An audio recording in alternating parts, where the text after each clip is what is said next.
we're back, all from the Chuseok holiday. Hopefully, a little bit fuller, maybe more relaxed. Well, the Chuseok holiday, it's all about eating, or it was, but this is dedicated to the first fresh crops of the harvest season. That's why. One of which is hepsal, the first crop of rice. But South Korea's rice consumption has been declining consistently, so much so the government is shutting off supplies from the market. Rice. Rice is such a big part of our culture and agriculture. As the phrase 밥심 goes, Koreans run on rice as our major sustenance. I'm Catherine. This is Morning Wave in Busan on Thursday, September 19th on BEFM 부산 영어 방송.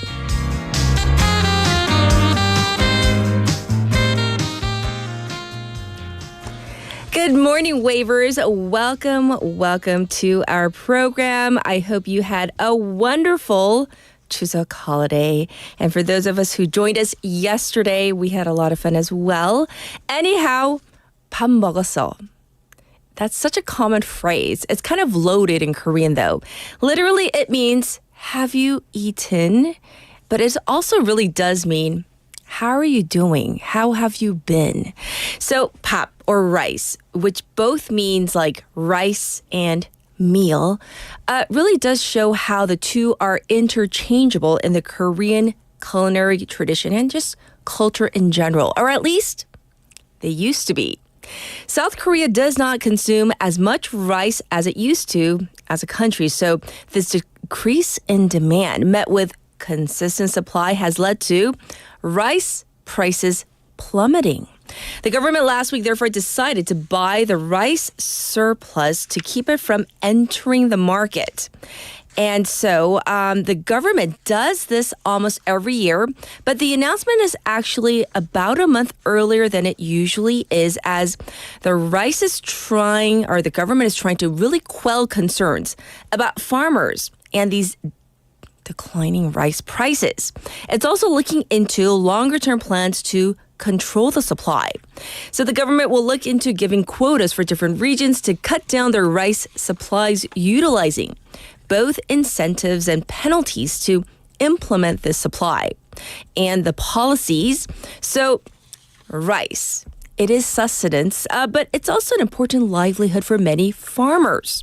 So although this drop in rice consumption may be inevitable, well, hopefully the government will be able to soften the blow for the farmers.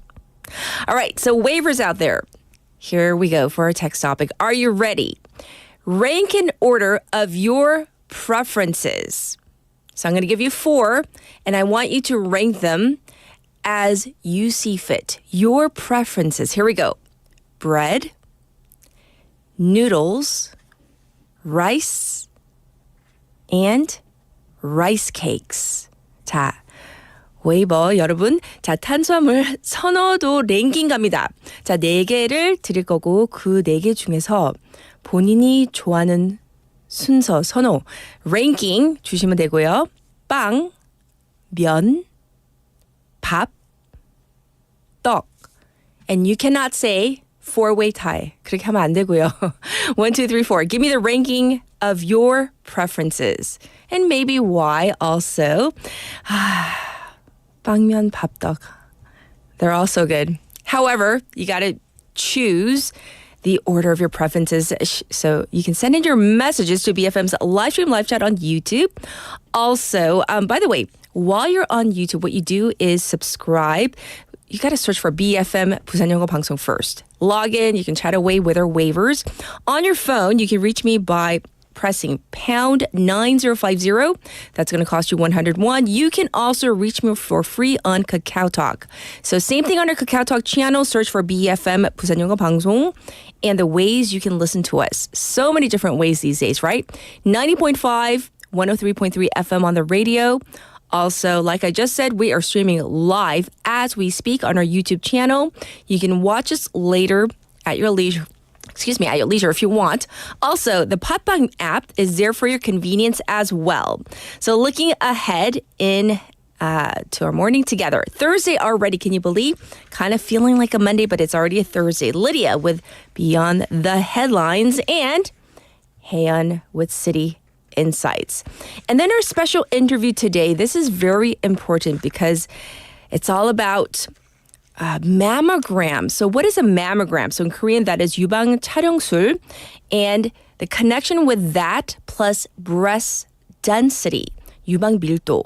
And the reason is in the U.S. recently, they have made this law, a U.S. regulation requiring patients to be notified about their breast density. And why is this important? We're going to find out with our expert in hour number 2. You might think, oh, I'm not a woman. There's a female in your life. Trust me, whether it's your mom, your wife, your sister, your daughter, this does pertain to everyone. And by the way, have you filled out the survey for BFM? We do this yearly. We do want your feedback, your constructive criticism, if any, your feedback, and you know what to do, right? Go to our homepage, bfm.or.kr, and you can fill out the survey in English or Korean, whichever language floats your boat, and you know what you need to do, right? So now I'll be back with today's headlines.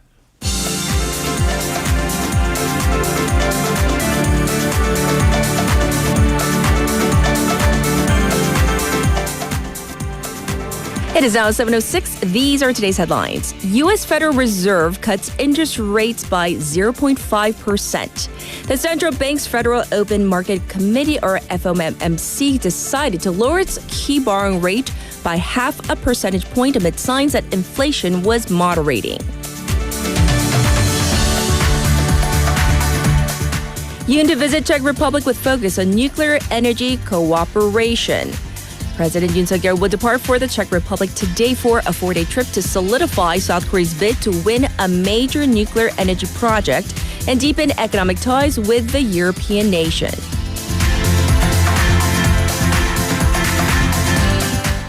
North Korea fires short-range ballistic missiles and trash balloons on the same day. North Korea launched multiple short-range ballistic missiles yesterday morning, then hours later amped up provocations with another round of trash balloons toward South Korea.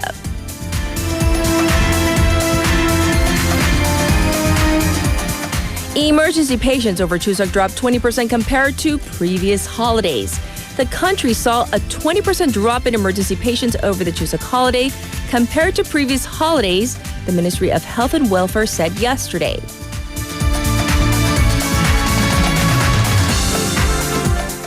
At least 14 dead and 450 injured in new walkie-talkie attacks in Lebanon. A new round of walkie-talkie explosions has killed 14 and injured at least 450 across Lebanon as Hezbollah blames Israel for the attacks. And these are today's headlines.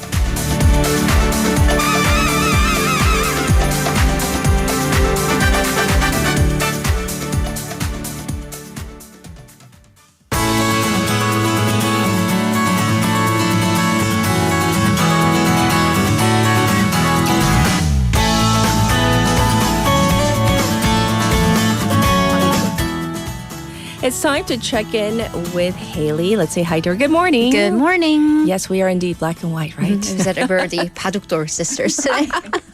All right. So before we get into our update, so 빵면 밥떡, bread, Okay, noodles, rice cakes. Okay, for me, for sure, 면. 면 is number one. 면 Noodles is number one. And I was like, oh, is it 빵, 밥, or 밥빵?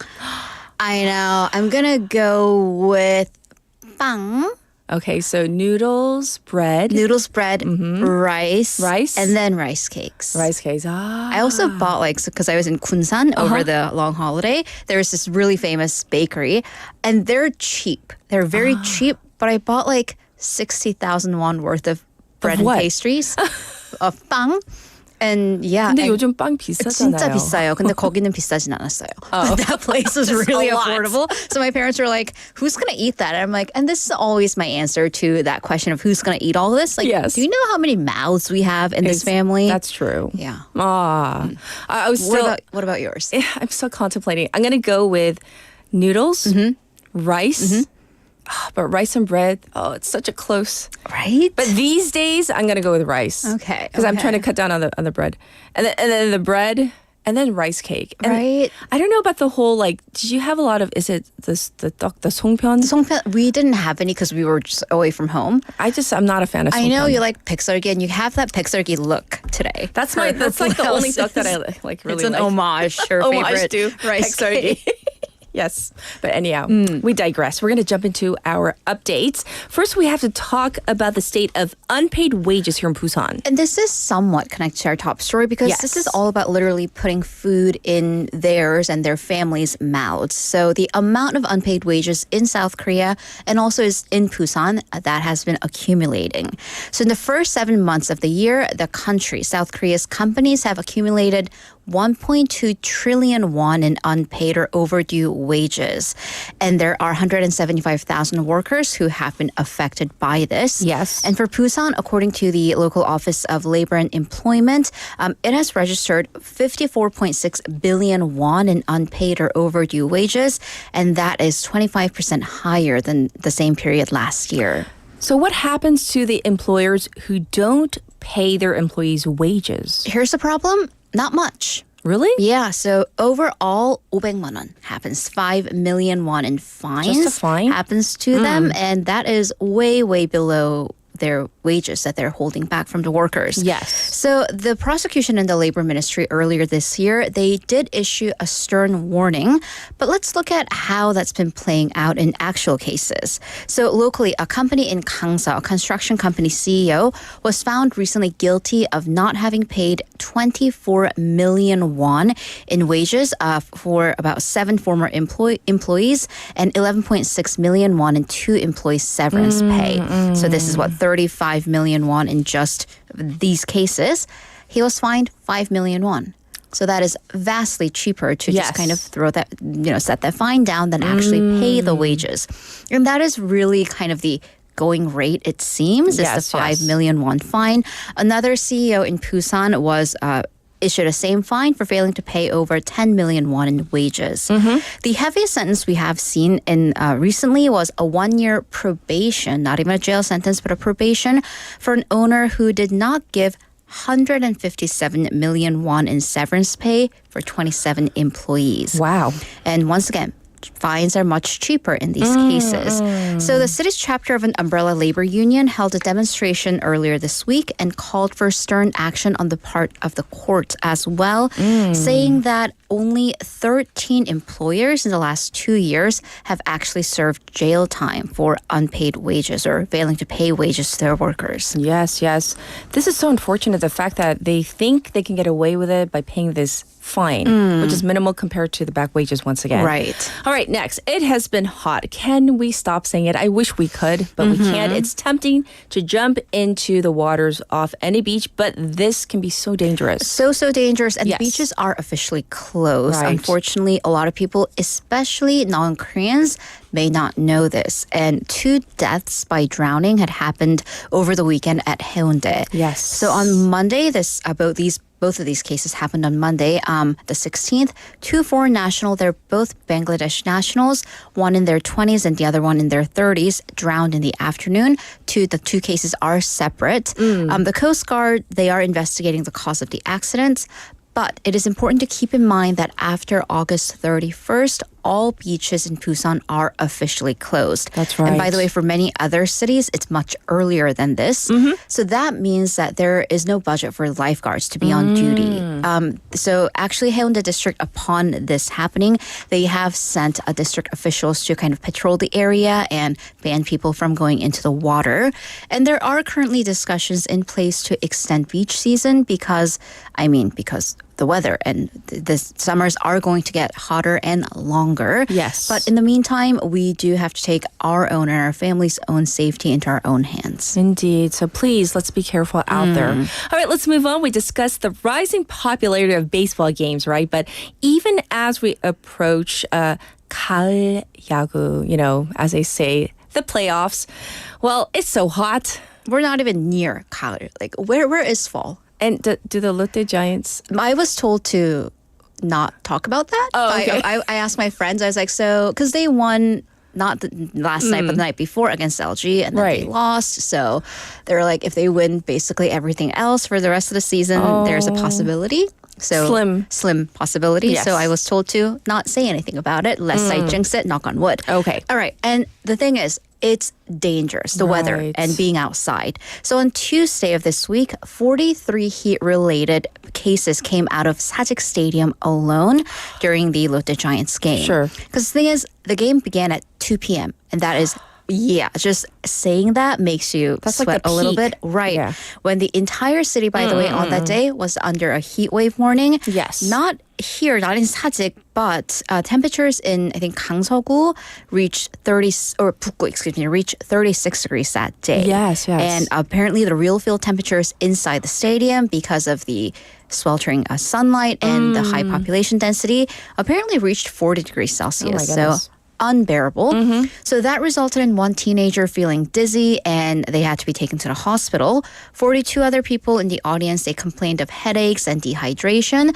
They didn't have to leave the stadium, but they had to go inside to be hydrated and just cool off a bit. And then in other baseball games across the country, some players were seen like dry heaving. An umpire showed signs of dehydration as well. Oh my gosh. So upon this, the KBO, and there has been a lot of controversy of, well, why is the KBO holding the games at 2 p.m. when it's crystal clear that this is the hottest time? Well, here's the rules, because they do have rules. For weekend or holiday games that are not in the hottest June, July, August period, they have to start at 2 p.m. So those are the rules, but of course, September is still quite hot. Yes. Because we have been seeing these midsummer temperatures even into September, there are calls for authorities to change the rules. And by the way, the KBO did change the times of the match yesterday from 2 p.m. to 5 p.m. And the KBO, for the time being, also added that they will give 10-minute breaks during the cleaning time. Is it enough? though? Exactly. And I don't know. I wish they would be a little bit more flexible, seeing how hot it is. And I know it's this not just in Busan. involves money and that it has to do with like airing, but Yes, but also still. we don't want people passing out. Exactly. All right, for our last item, Saha District, Sahago is looking for eligible singles for its group setup. Local governments have been playing matchmaker Yes. all across the country. In some cases have been very successful. And in Busan, I believe this is the first case. So November 9th and 10th will be kind of the group setup, the blind date setup by Saha District to respond to its declining population problem. Yes. So applications are open right now for participants until September 28th. You have to have lived or worked in Saha District for at least 1 year, be between the ages of 23 and 43. Oh, really? I work Yeah. in Saha, but Oh, darn, yeah, I'm well, not but single. And you have to be single. Okay. You absolutely have to be single. Most important. Yes. They'll go through a paperwork process and interviews and pick 14 women and 14 men, respectively. And they will go through events, programs like random coupling sessions, speed dating, and much, much more. And you can visit the Saha District office website to apply. I mean, why did they have this when, like, when, you know, 20 I years didn't ago? have a roommate, but I love the idea. Yes. Yeah. So good luck to all the singles out there. Single, mingle, have fun. All right. Thank you, Haley. Thank you. Let's get to our text topic. Very simple today. We are ranking your preferences. So we're talking about 빵면, 벼병, 빵면, 밥떡. So we're talking about bread, noodles, rice, and rice cakes. Not just one. Like, which one do I like? I'm talking about rank the order of your preferences. 네, 순위를 선호도 랭킹을 하는 거예요. So that's what we're looking at. And here is your traffic and weather for right now.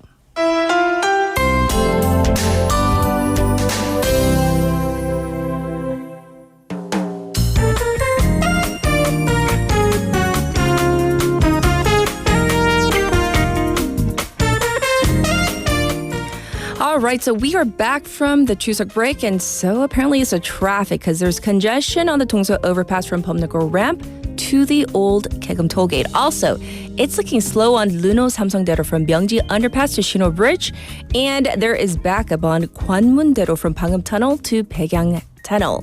Currently, it is 25 degrees under sunny skies. It's going to go up again. I sound like a broken record. 34 degrees Celsius for another hot day. It will be clear during the day. However, in the afternoon, we might have some clouds rolling in. Looking at the rest of the country, a heat wave advisory is in effect over most of the country, with daytime highs going up to 35 degrees in the capital area, Chungcheong, and southern regions. But we may be at the tail end of this heat wave, as rain is expected to cool things down by the end of this week. Please, this was your traffic and weather.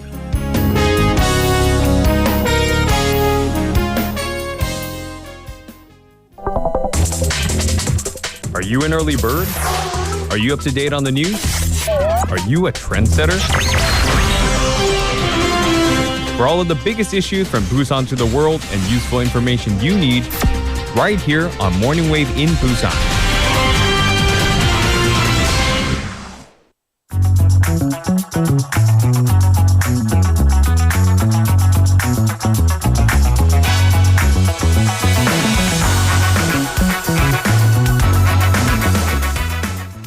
All right, it's now time for News Digest. So the holiday, it's officially over, and so is this temporary truce at the National Assembly. So what can we expect this fall?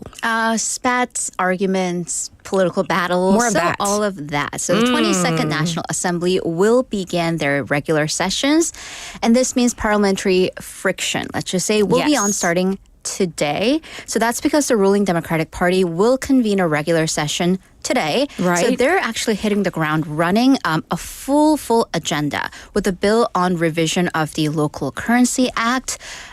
And here's the contentious part or parts. Special counsel on the First Lady's stock manipulation scandal, which is different from the luxury bag scandal. Okay. Another special counsel bill on the death of the Marine Corporal Che, or the government's handling of his death. So, of course, the ruling People Power Party has opposed these bills quite openly, saying that the Democratic Party is just trying to throw a wrench in the government's governance and also build up momentum for a presidential impeachment. So they see these bills as being very politically charged. So the ruling party has ordered its lawmakers to stay very close to 여의도, in case a snap vote is called. Yes. And they're even considering a filibuster. But here's the thing, though, this pattern that we have seen since May, the Democratic Party unilaterally passing bills or trying to, or the ruling party trying to stop that with a filibuster, passing it anyways, and then a veto.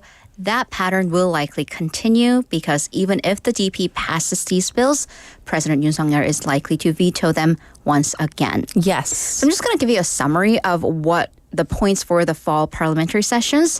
Two special counsels, one concerning the First Lady, the other Marine Corporal Che, and 4 parliamentary inspections of the government to be proposed. And these would include the government's alleged attempts to conceal the Marine Corporal's death, privileged treatment or accusations of privileged treatment over the Seoul-Yangpyeong Expressway. That also involves the First Lady, the broadcasting dominance and media dominance actions by the government, and accusations over these EC oil and gas reservoirs. Right, so that's what we can look forward to. Well, the parties also have to vote on the government budget for next year, correct? Right, and that is another major agenda for this fall. The government's budget, well, their proposal stands at 677 trillion won. Yes. And the government did slash some 24 trillion won from its original budget to keep the rate of increase very low at 3.2% compared to this year.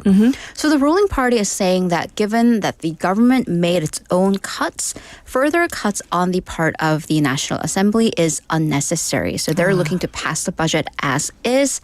However, the Democratic Party is of the position that the government's tax cuts for the rich, it has damaged the foundation of taxation, so it's calling for further cuts.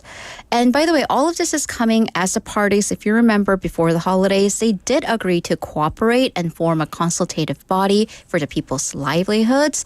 But unfortunately, we have seen the people's livelihoods get kind of cast aside to make way for partisan debate. So hopefully things will be different, but I'm not holding my breath. And I smiled slightly because, nobody was really holding their breath about the whole cooperation, right? Actually, one of the issues that the parties are at odds over is the tax on financial investments, right? Right. So this has been in the headlines for quite a bit. It's called 금투세, 금융투자세 in Korean. These are the taxes on financial investment income.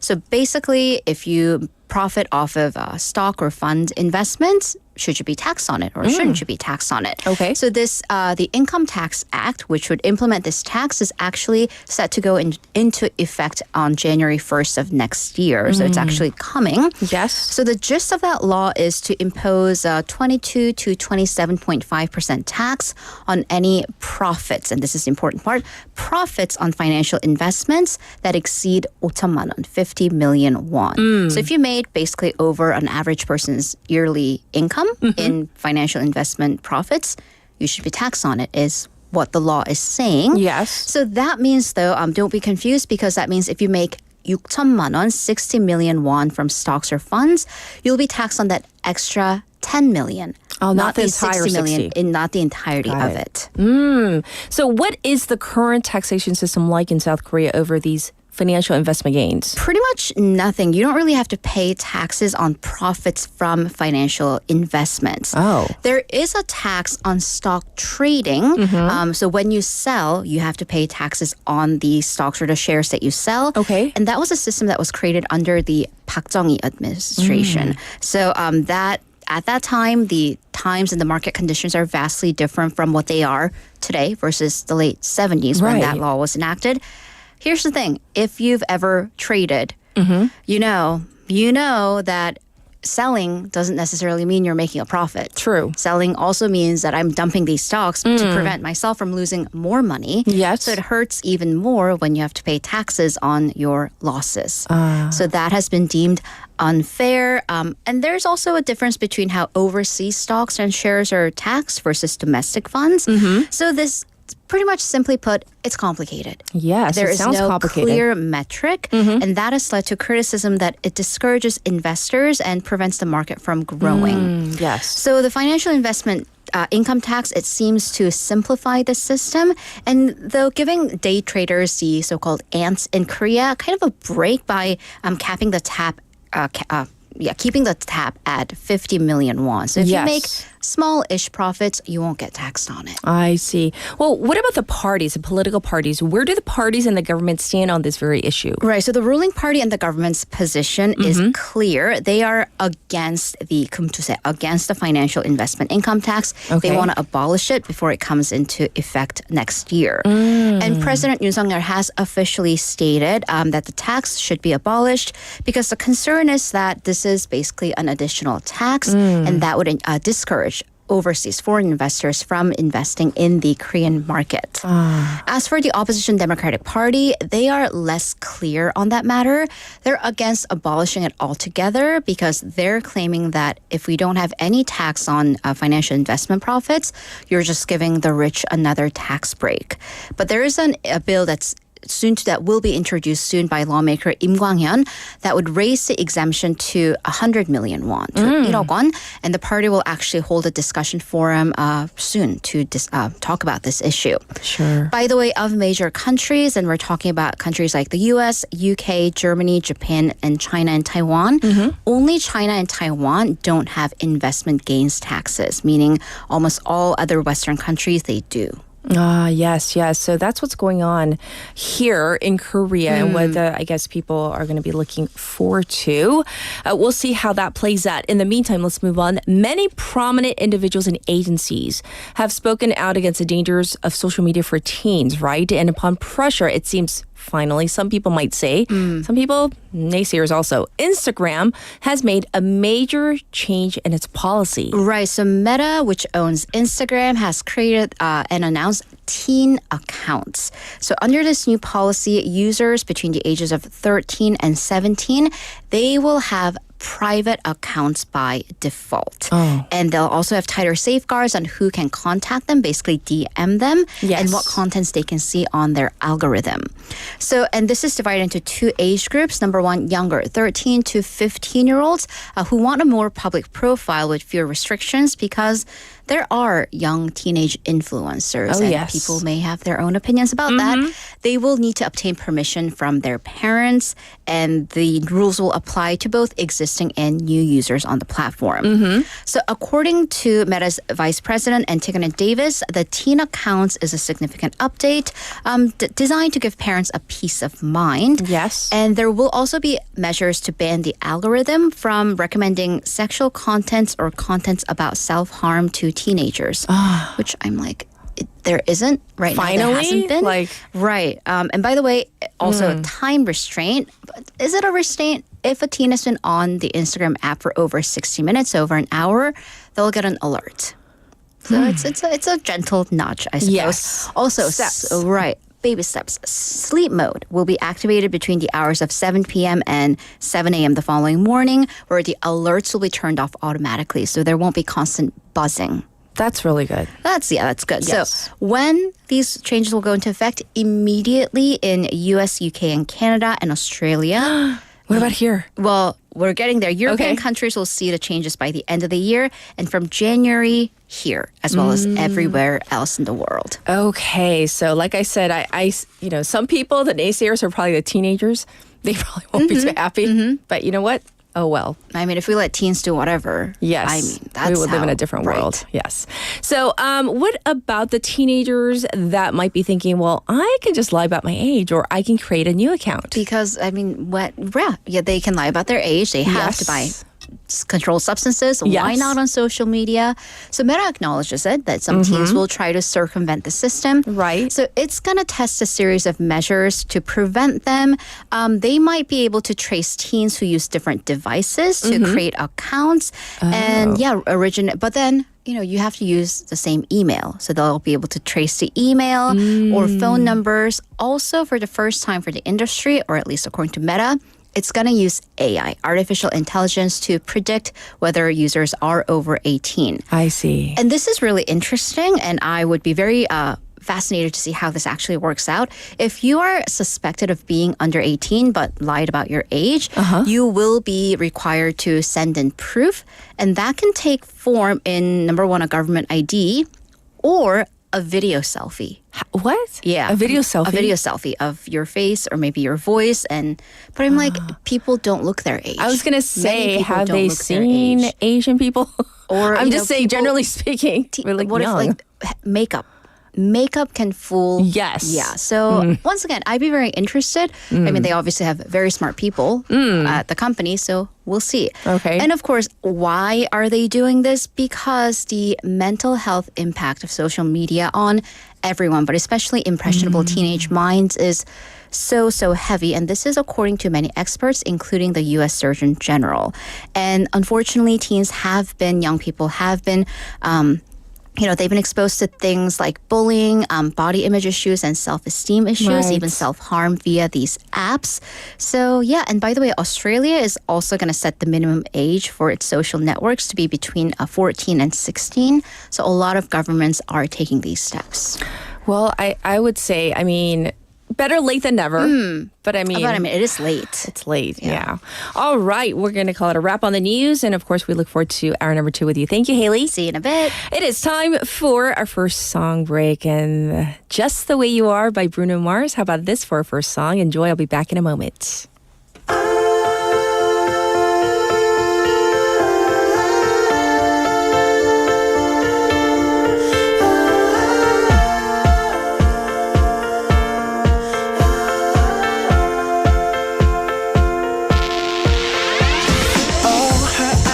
Her eyes make the stars look like they're not shining. Her hair falls perfectly without her trying. She's so beautiful, and I tell her every day. Yeah, I know, when I compliment her, she won't believe me. And it's so sad to think that she don't see what I see. But every time she asks me, do I look okay? I say, when I see your face, there's not a thing that I would change. 'Cause you're amazing, just the way you are.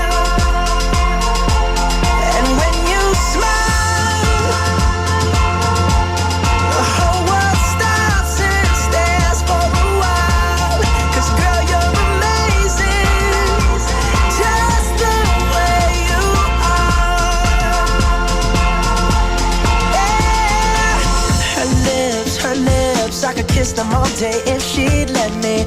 Her laugh, she hates but I think it's so sexy. She's so beautiful, and I tell her every day. Oh, you know, I never ask you to change. If perfect's what you're searching for, then just stay the same. So don't even bother asking if you look okay. You know I'll say, when I see your face, there's not a thing that I would change. 'Cause you're amazing, just the way you are. And when you smile, the whole world stops and stares for a while. 'Cause girl, you're amazing, just the way you are. The way you are. The way you are. Girl, you're amazing, just the way you are. When I see your face, there's not a thing that I would change. 'Cause you're amazing, just the way you are. And when you smile, the whole world stops and stares for a while. 'Cause girl, you're amazing, just the way you are. Yeah. How many of you were singing along? I know you guys were, except for, I don't know, that high note is kind of high, even for a male's voice with a female singing. Our top story today, it's all about the decline in rice consumption. And so one thing that really shows this is in kimbap. Kimbap places, they've been kind of disappearing. Just in my local neighborhood, there were 3, and now we're down to 1. So that one place is highly popular these days. So Statistics Korea data shows that kimbap places in the country have dropped by 4.6% between 2021 and 2022. And this is a stark difference from pretty much every other type of restaurant increasing in numbers during the same period.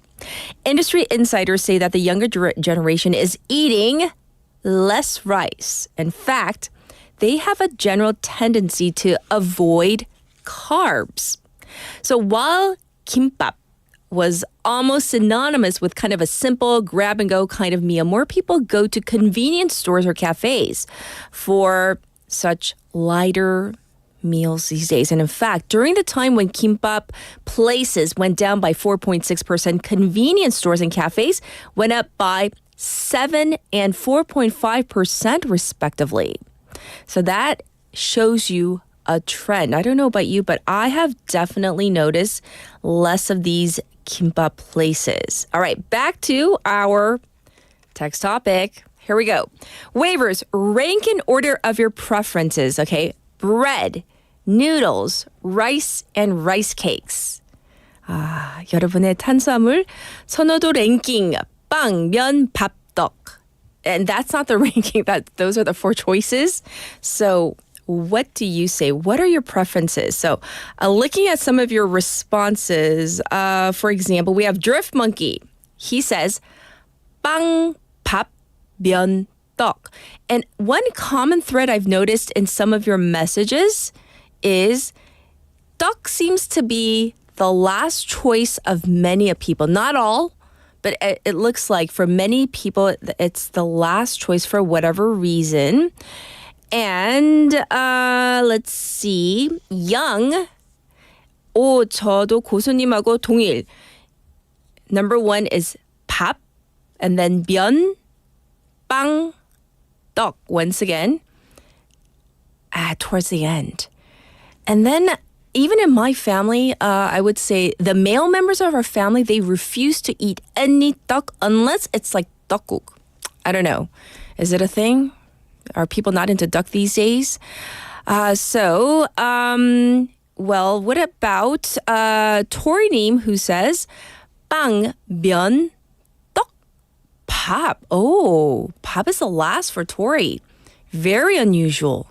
So, in my opinion, looking at the rest of the messages, very unusual because a lot of ducks are going at the end. I will read more of your choices, preferences, but here is Kat's pick for today.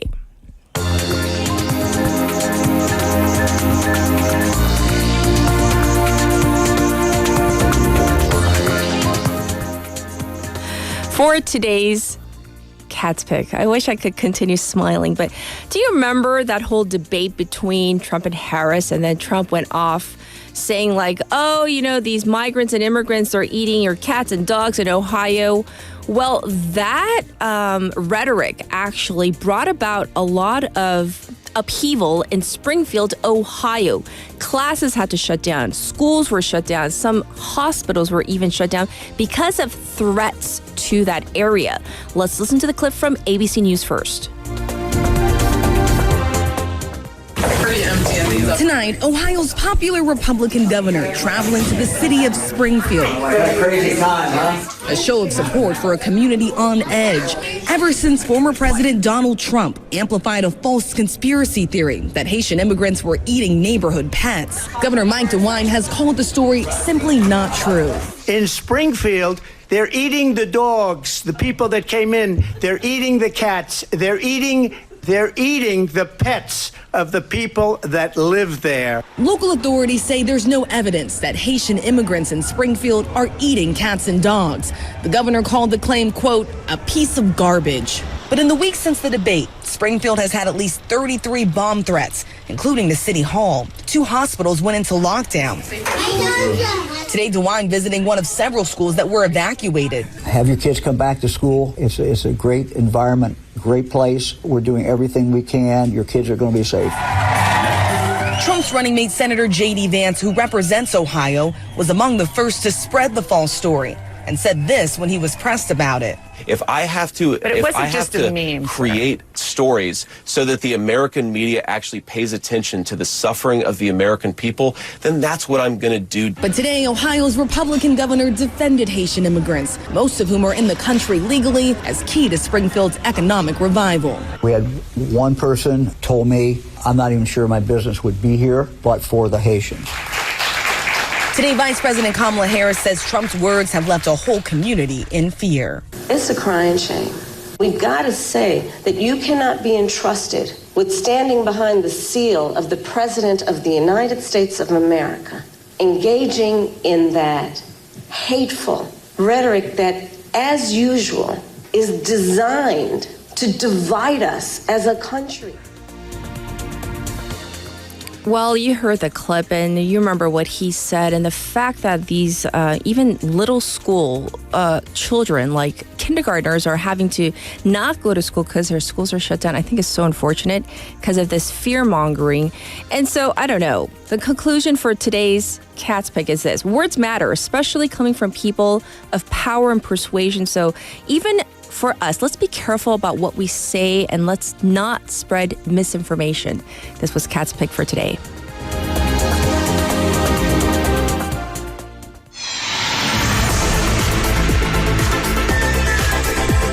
Stay tuned. You're listening to Morning Wave in Busan.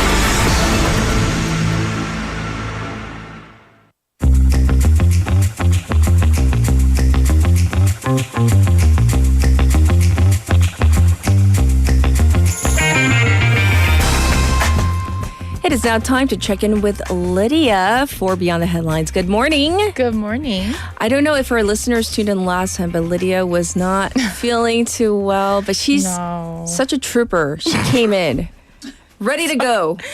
She looks ready. like she's about to lead our exercise class. I might be sick, but I'm ready to go. I love that. You have that fighting spirit. Yes, I am a hustler. We really appreciate it. You're a hustler. You're a hustler, girl. You are. Thank you. Yes. So today we're talking about preferences in carbs. Okay. So your choices are bread, noodles, rice, and rice cakes. 빵면, 밥떡. Bread all the time. Bread, number one. And then? And then rice. Rice. And then? And then noodles. And then? And then cake. See? Rice cake. What did I say? There's like a pattern. I don't know why. Oh, is bread the first choice? for our Bread listeners? and noodles are close, like first place according to our waivers on YouTube. But I will check, of course, our Kakao Talk as well. And then the others. But duck is like some people are choosing, but looks like a kind of a fourth place. I do love. I think I've learned to appreciate duck a little bit more as I'm getting older. Oh gosh, Because I used to not You like Gen Zer mugwort getting older? soup duck. I didn't like that, but now I'm like, sometimes I'm like, you like the soup duck? I'm craving a little bit soup duck with like a little bit bean powder, sukong, or what do you call it? Injar soup Injarmi? duck? Yeah, Injarmi soup duck? Oh. With some Americano. Oh, really? Yeah. Okay. no, I say that because like Yeah, because it sounds good. I never knew I had a suk allergy until I came to Korea. Because like all my life I avoided suk because I didn't like it until I got the allergy test done on my back. And he's like, you're highly allergic to soup. Highly? Yes, like you could mugwort. like be hospitalized? My throat could close up if so. And I was like, now I know. I was just physically just Your body can't handle it. yes, I can't handle it. Interesting. All right, let's jump into our segment. Well, last segment, Yes. we touched on, Donald Trump. And this segment today on Behind the Headlines, I thought it would be interesting to talk about what we found out more about his attempted assassination and like what we know since then and who this alleged attempted assassin was. I mean, we haven't really covered this on the show yet, right? Right. I mean, we covered the fact there was a second assassination attempt, but not the details. Right. Yes. And I thought it would be interesting because of how interesting this person we discovered to be and some of the crazy reactions by some highly influential people. Yes. Yes. So it's crazy once again. I hear that the gunman lurked around for hours. That we did cover before his like kind of last minute game of golf. And he's very well known for his love of the game. Right. According to the FBI, the gunman's phone records suggest that he had been lurking near that public side of the resort's fence. Yes. Since early Sunday morning. So this means he was actually hiding there for about 12 hours before that Donald Trump showed up for an unscheduled game of golf. And, it was a hot and cloudy Sunday, apparently, afternoon when Trump and his good friend, this real estate developer, Steve Witkoff, arrived on the course of Trump International Golf Club in West Palm Beach. Yes. It was when Trump was on the fifth fairway around 1:30 p.m., which is an area adjacent to busy roads near the Palm Beach International Airport. Right. When a member of his protection detail spotted a rifle poking out of foliage by the sixth hole. And that Monday night, Trump recounted this tense moment during a live streamed event on his social media. He mentioned that he was hearing probably 4 or 5 shots in the distance before his Secret Service agents took action. He praised the quick response. He said, they did a fantastic job, saying that, these Secret Service guys knew exactly what they were doing and they grabbed him and they got on the carts and they moved quickly. Federal investigators, however, revealed that while Secret Service agents, they did fire the shots in the direction of the suspect. Okay. But the gunman didn't actually discharge any shots. Okay. So Yes. it was, once again, not the gunman himself, but the Secret Service agents who fired their guns. That's right. Okay. And hiding behind a dense, like this shrubbery and palm trees that lines the golf course. He was also very, very far away. He was apparently about 280 to 500 meters away. Oh, okay. And had like no clear line of sight. Well, once again, good thing. We don't want anyone getting injured by any type of assassination attempt. And we have to address this, though. There seems to be some sort of serious security breach or weakness thing going on because this is like attempt number 2. I mean, this one wasn't as close, obviously, the other time he was shot or it grazed his ear. But the fact that they're even being able to get this close to a former president, that's kind of unnerving. Right. Again, like thank goodness he wasn't harmed, right? Yes. But keeping Trump's country clubs and other properties secure has always been apparently a big concern for his Secret Service agents and his staff. Throughout his presidency, especially now that he's out of office, he has always been seen as most vulnerable when he's at his golf courses and his private clubs. I see. Unlike government buildings, those places these golf courses are open. With some of the members are being able to use the spaces. Sometimes even the general public can just sort of like roam around these areas. It sounds kind of challenging. Right. And former officials have said that his Secret Service agents would often be like super like relieved when he chose to stay at the White House when he was a president instead of going out like to Mar-a-Lago in Florida or his club in Jersey because at those clubs it was much harder for his team to control who would get close to him. I'm sure. And some of the concern was even political, according to some of the interviews. When Trump would return from a weekend at his clubs, he would often come back with some crazy new ideas that was shared by his like wealthy friends. I see. And there were also, and real worries about his safety as well, as these private clubs were far more vulnerable than like a government facility. Right. Despite some of the security measures they would probably put in place. So real quick, what do we know about the gunman so far? So his name is Ryan Routh. He's a 58-year-old man from North Carolina. Apparently, right now he lives in Hawaii. He owns a home building company, but he has a pretty bizarre and complex story. Okay. So he definitely had a history of run-ins with the law as well. Apparently in 2002, he was arrested for barricading himself with a machine gun. A machine gun?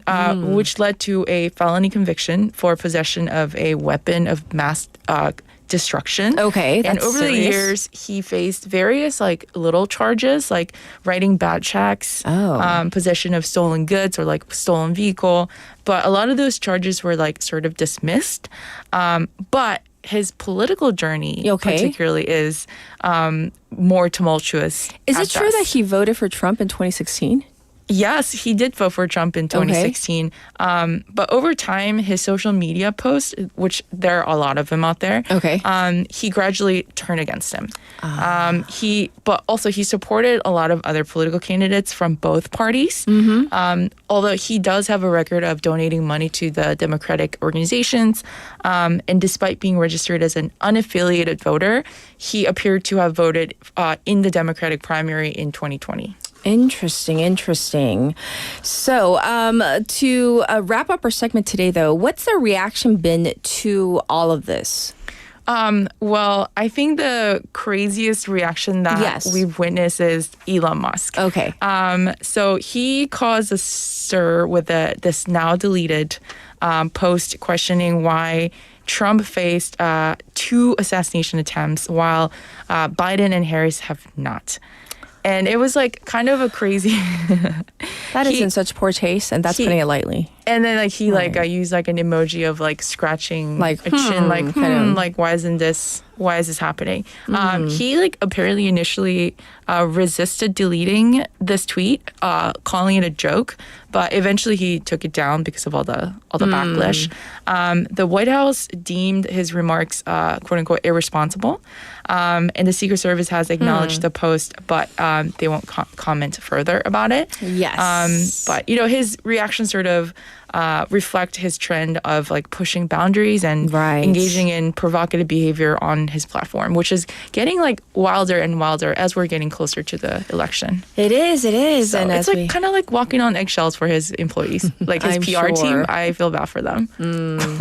Well, we're going to call it a wrap, but thank you for shedding light on this issue. We'll check in with you next week. Feel better. Thank you so much. See you next week. All right. Here is The Fox by Elvis. Enjoy. Cat goes meow, bird goes tweet, and mouse goes squeak. Cow goes moo, frog goes croak, and the elephant goes toot. Ducks say quack, and fish go blub, and the seal goes ow, ow, ow. But there's one sound that no one knows.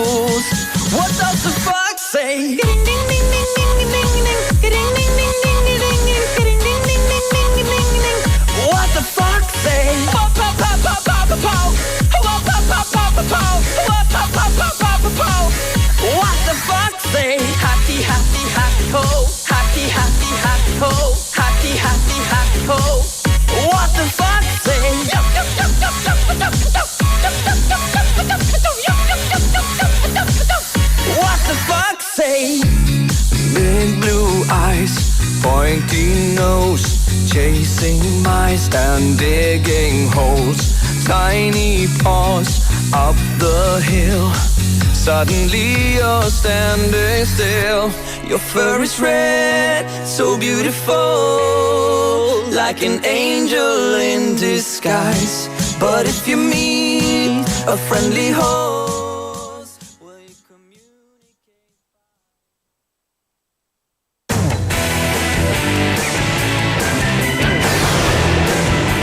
Your Bridge to the World.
앞뒤 좌우 살피는 습관으로 어린이가 안전한 도시를 만듭니다.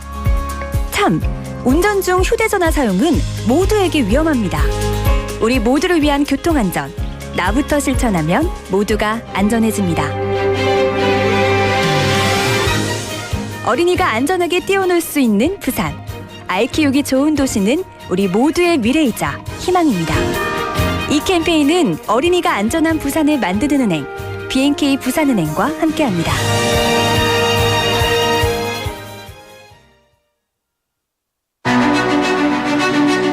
부산 글로벌 도시재단 대표이사 전용우입니다. 부산은 물류, 금융, 영상, 관광, 첨단 산업 등 핵심 분야에서 또 한 번의 도약을 준비하고 있습니다. 글로벌 허브 도시 부산의 비전은 부산을 넘어 대한민국의 균형 발전을 촉진할 새로운 계기가 될 것입니다. 부산 글로벌 도시재단은 세계 시민을 연결하는 네트워크로 도시 외교의 중추적 역할을 담당하고 글로벌 부산의 미디어 플랫폼인 부산 영어 방송을 통해 영어하기 편한 도시 부산을 만들고 있습니다. 글로벌 허브 도시 부산, 그 중심에 부산 글로벌 도시재단이 있습니다. Busan Global City Foundation leads the Global Hub City Busan.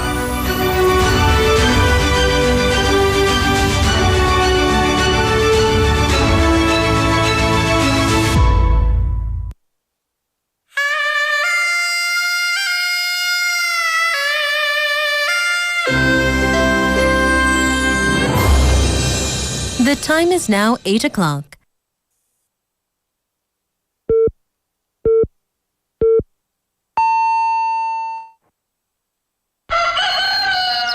Good morning, Dynamic Busan. Yeah, you're waking up. Time to shake it up.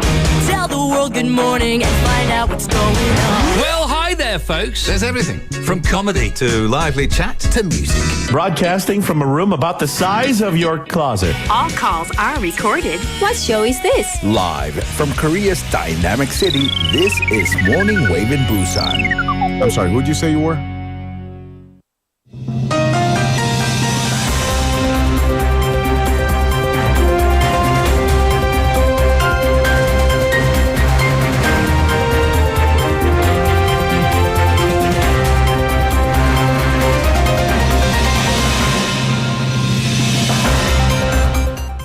is now 8 o'clock. This is News Highlights. U.S. Federal Reserve cuts interest rates by 0.5%. The Central Bank's Federal Open Market Committee, or FOMC, decided to lower its key borrowing rate by half a percentage point amid signs that inflation was moderating and the labor market was weakening. This was the first rate cut since the COVID pandemic and was bigger than what many had anticipated. This puts the rate between 4.75% and 5%. The FOMC also hinted at further rate cuts before the end of the year.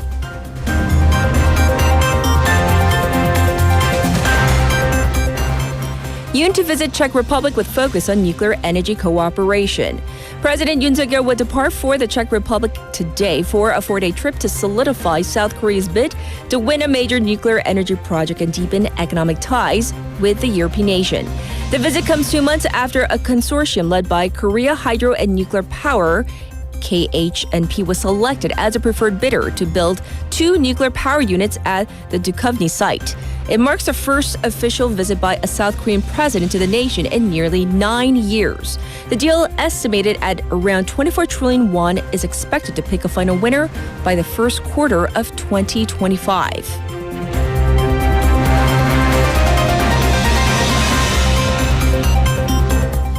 North Korea fires short-range ballistic missiles and trash balloons on the same day. North Korea launched multiple short-range ballistic missiles yesterday morning, then hours later amped up provocations with another round of trash balloons towards South Korea. On Friday, Pyongyang disclosed its uranium-based nuclear facility, further adding tensions to the Korean peninsula. The presidential office convened a meeting presided over by the second deputy national security advisor to discuss the launches and assess the security situation.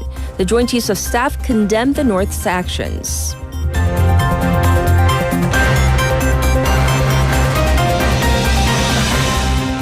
Emergency patients over Chuseok dropped 20% compared to previous holidays. The country saw a 20% drop in emergency patients over the Chuseok holiday compared to previous holidays, the Ministry of Health and Welfare said yesterday. On average, 27,505 patients received treatment at emergency rooms daily between last Saturday and Tuesday. Health Minister Chu Kyung-ho said that the ERs were able to focus on critically ill patients thanks to the public's cooperation, and credited the doctors who stayed in their posts. The medical impasse, however, continues as doctors' groups again refuse to take part in a joint consultative body proposed by the government.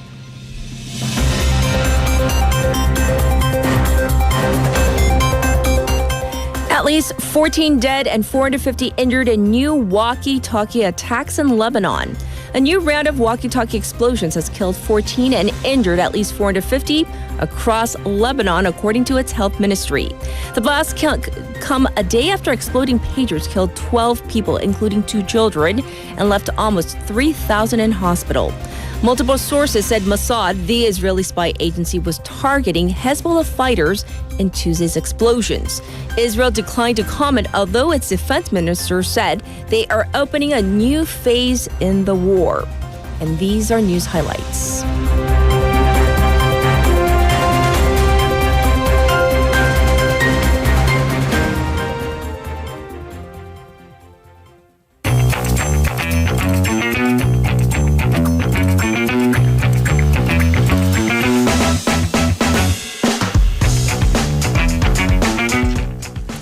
It's time for Wagga Wagga. Haley's back. Hello, hello. That's right. So we're going to jump into our first story, and it is all about the number of workplace bullying reports that have been lodged against, I guess, public officials? Right, so against, among, within. So, public officials, 공무원, government servants, they were once one of the most coveted jobs in the country with competition rates way high.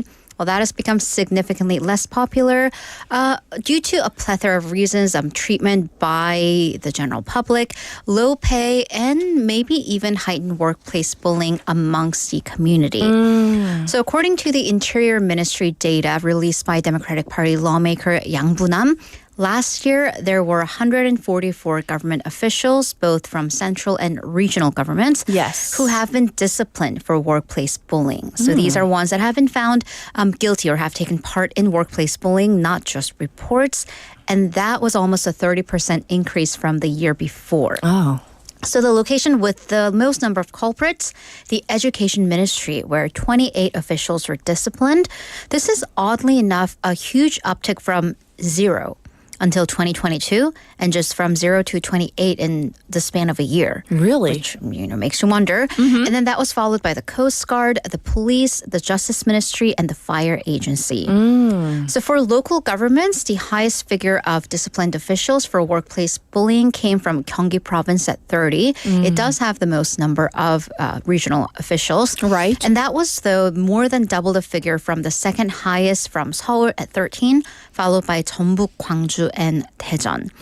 Only Jeju Provincial Office did not have a single case of someone being found guilty or disciplined for workplace bullying.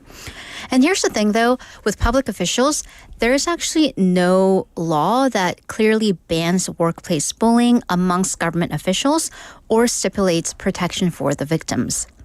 And this is vastly right. Why? Why? Because they don't fall under the same Labor Standards Act as laborers. Government officials are technically not laborers. That's why they have different holidays and payment systems than private companies' employees do.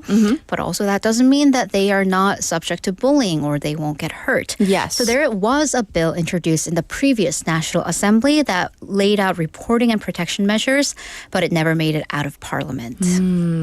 Very interesting to hear about these public officials and these cases of workplace bullying. All right, next up, though, let's talk about the Ministry of Education, which took down a public service announcement video of YouTuber Kwak Tubu, very popular. What's the story behind this, though? Right. So some of our waivers were asking, am I going to talk about it? Well, of course, it's one of the most contentious issues right now. So Kwak Tubu, he's a well-known travel-themed YouTuber. Yes. He recently posted a video where he went to a trip in Rome with a member of a former girl group, I suppose, April. Yes. The member's name is Inan, because she is still a member of April, but April had suspended their activities.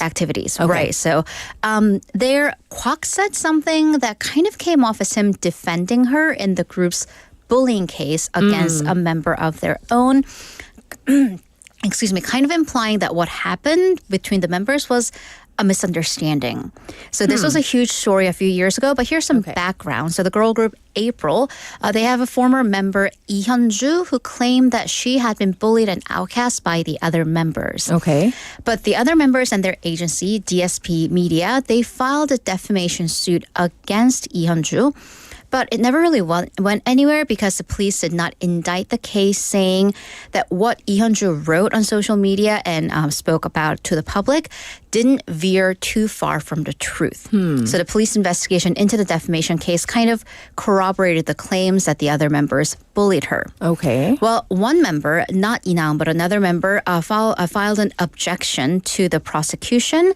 Well, the prosecution said that there were personal issues within, quote, the normal realm that happened inside the group, but it's unclear whether it would constitute bullying. So these are both opinions by law enforcement after investigation, but it's not like a court ruling. So basically the gist of the story is we'll never know. Okay. Right.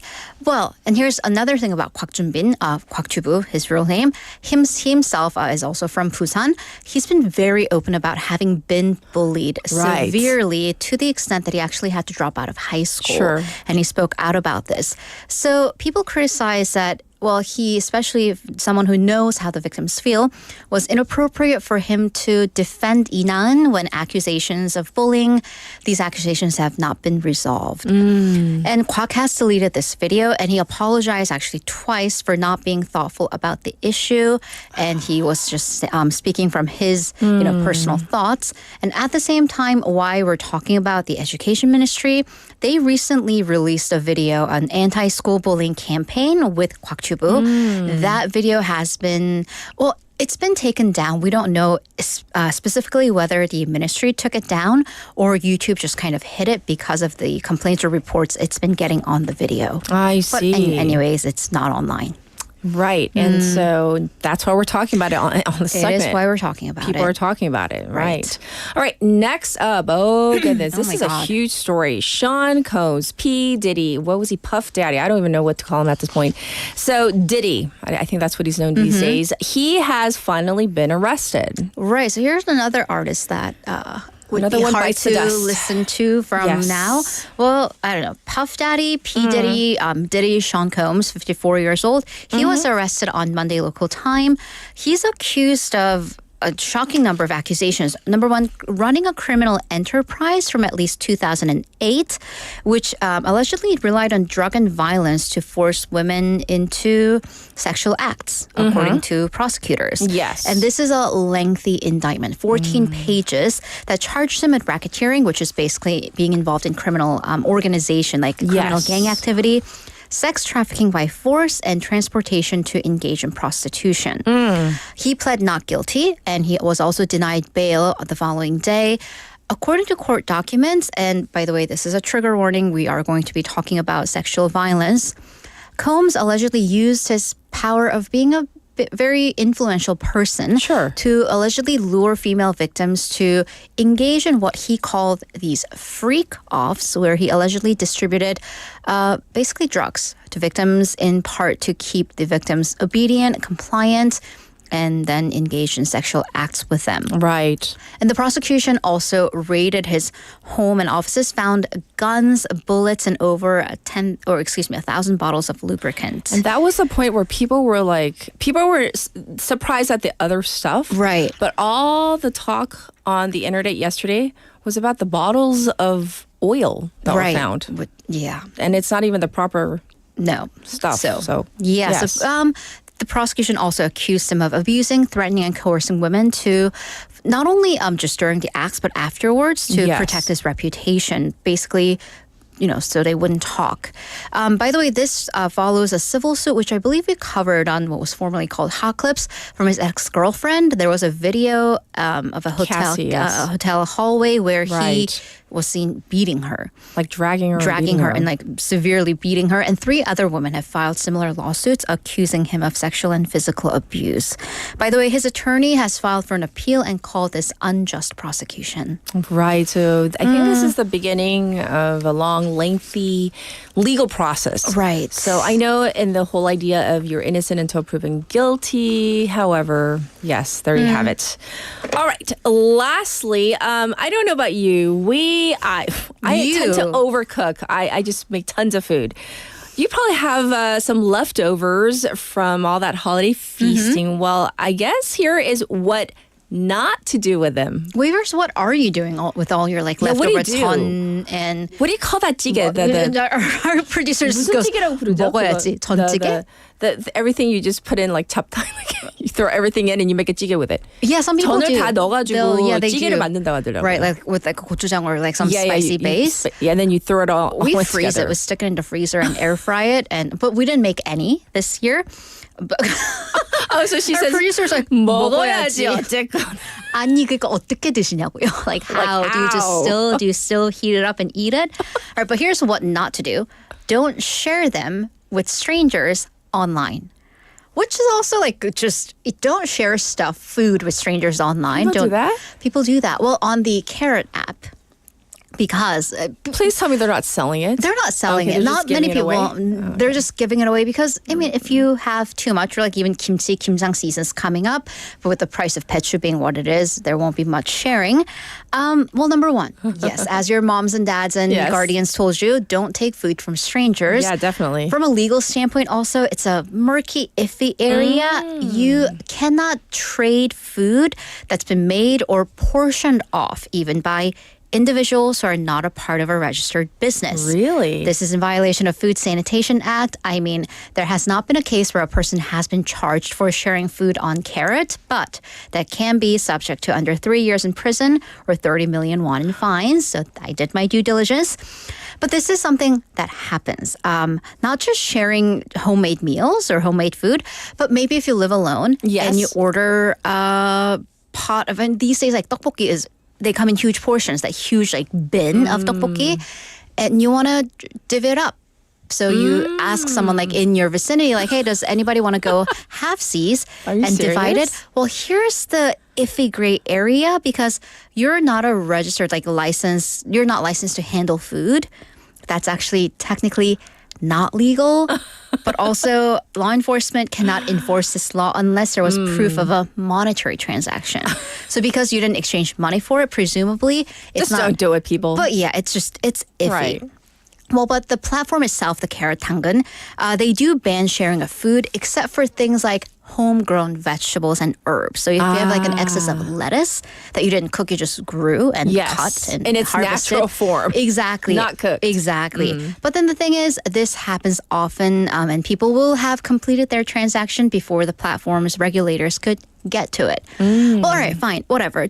Free country. But what happens when you get sick? Exactly. Because it is hot. The food goes bad very quickly. Very quickly. Yes. So that's when it can be problematic for consumers. And by consumers, I mean people who ate it.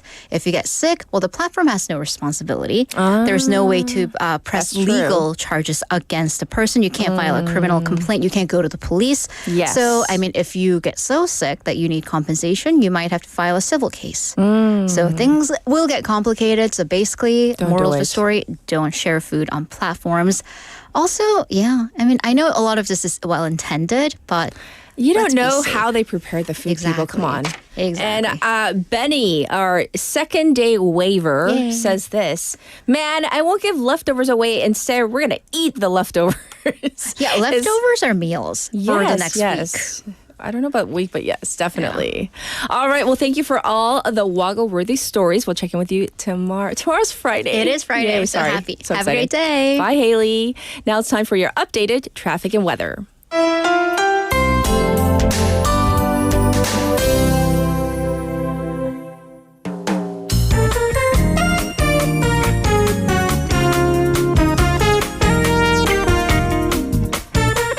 It is now 8:17. Here's your updated traffic report. There was an accident on the Dongsa overpass going into the city, right past Jure intersection. It's been cleared up, but there is still backup ensuing.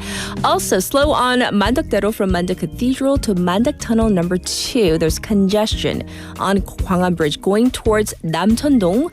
Also, it is looking slow on Jungwang-daero from Chwacheon Three-Way intersection to Busan Jin Station. Currently, it is already 27 degrees Celsius under sunny skies. It's going to go up to 34 degrees Celsius. It's another hot one today. However, in the afternoon, we might get some clouds rolling in. Across the country, a heat wave advisory is in place with daytime highs going up to 35 in the capital, Chungcheong, and southern regions.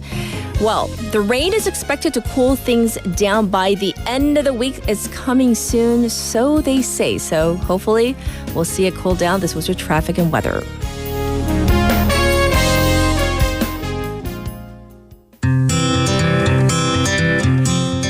And this is Home by Philip Phillips. Hold on to me as we go,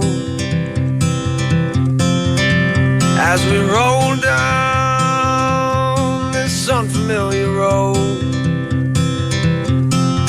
And although this wave is stringing us along, just know you're not alone, 'cause I'm gonna make this place your home.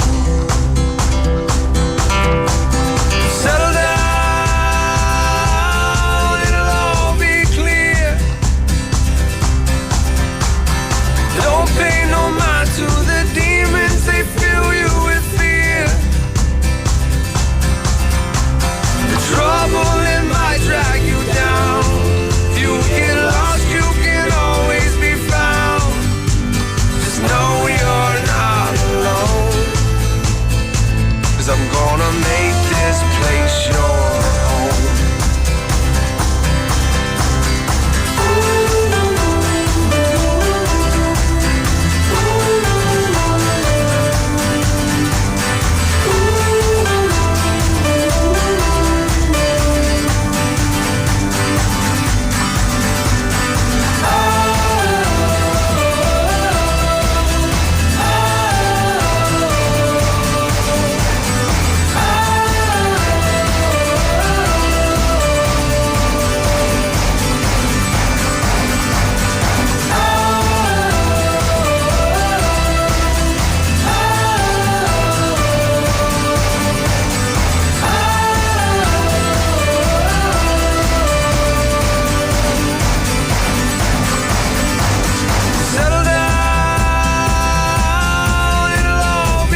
I'm gonna make this place your home.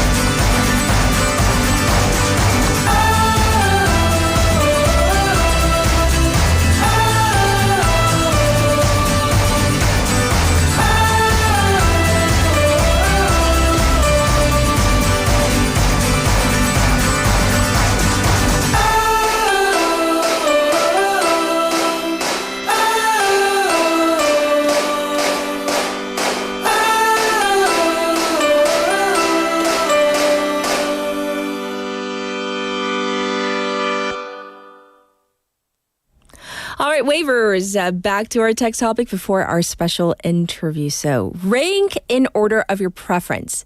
Bread, noodles, rice cake. So we're talking about 빵, 면, 밥, 떡.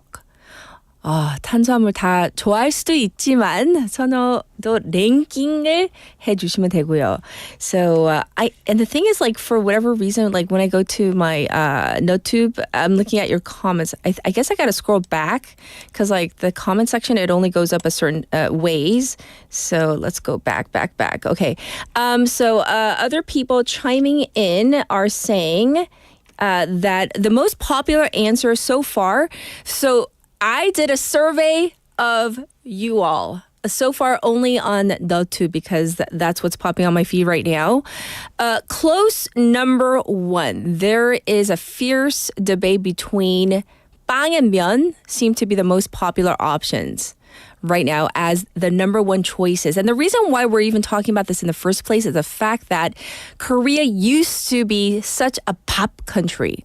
All about the pop, all about the rice. Even our 인사, our greeting is 밥 먹었어요, 식사했어요, 밥 먹었어. Like, did you eat?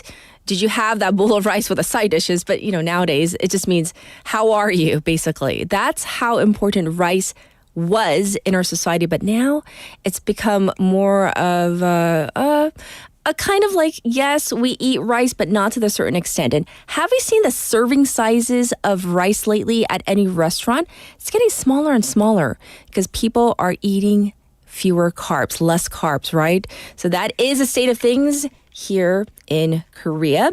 But for now, we're going to get to our special interview. I'll be back in just a moment.